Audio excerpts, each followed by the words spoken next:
My name is Waidi Adebayo, and I am a proud alumni of the University of Wittenherdecke. I came here first for my master's in philosophy, politics, and economics.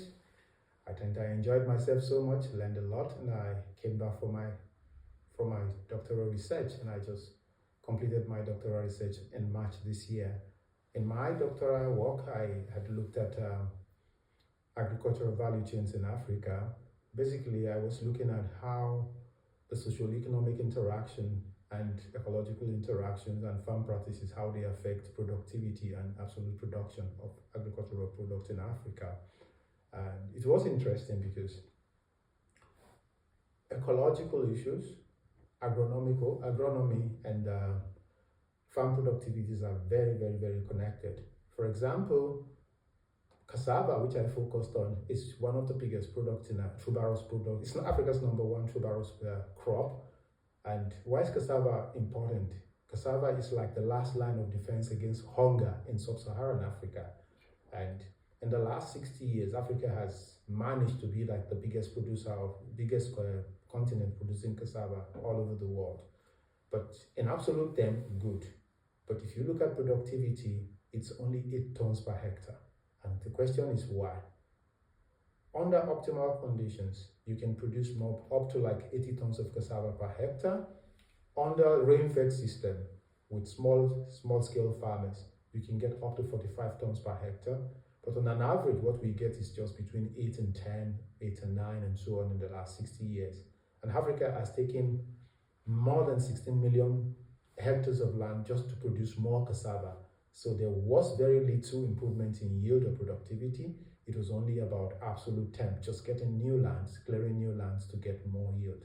And my research has looked at why is this happening, and there is a lot of stuff to look at. Farming practices, for example, in situations where on a hectare, you should have at least a minimum of 10,000 plants. And what I found that most of the time is that farmers don't get more than 5,000 plants on 1 hectare, especially in Nigeria, and this is a big problem. And when you plant 5,000 plants on 1 hectare of land, there's this issue of weed taking over the ground, taking over the farm, and you lose a lot of your productivity. And this is one of the big stories behind how where we're supposed to get up to 45 tons, we end up with 8 tons per hectare.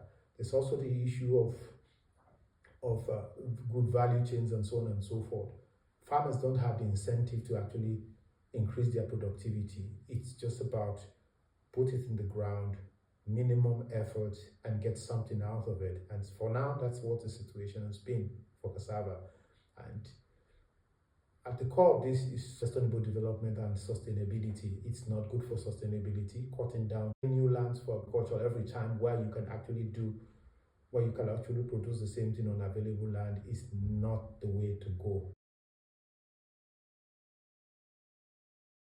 The International Center for Sustainable and Just Transformation at the Wittenherdecke University is at the forefront of sustainability issues across multiple sectors: energy, health, agriculture, and so on. And I am affiliated to the institute, and happy to be there because I got a lot of support from the institute itself, idea, space for work, and that.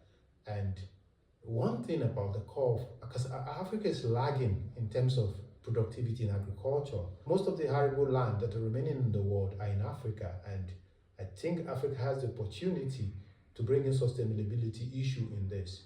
As regards cassava, like I said, you have the opportunity to produce more on the same amount of land, which could reduce the footprint of agriculture in driving deforestation and so on. And all we need to do is to bring this knowledge to bear.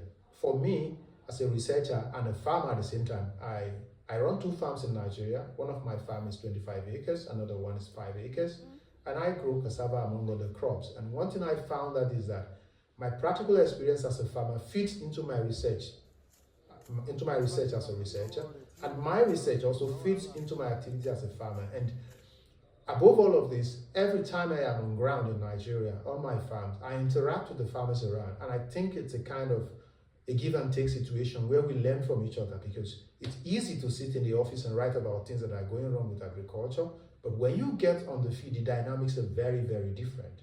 The dynamics are really different. When you are in nature and when you are a farmer, where you have to make decisions about money to be spent on farming, it's more, I think what people don't seem to get about agriculture is that it's one of the biggest entrepreneurship endeavor you could put in. If you look at other endeavors, the decisions you take are very little in certain areas, but in agriculture, you take decisions across multiple sectors, multiple areas, and this makes farming much more difficult than any other sector, in my opinion. And these are some of the things that we as researchers must bring to bear when we talk about sustainability and how to improve productivity in agriculture, and also reduce the footprint of agriculture when we talk about agriculture being the biggest driver of climate issues in the world. And that's it for me.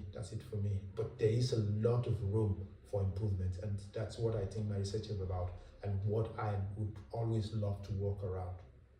Thank you.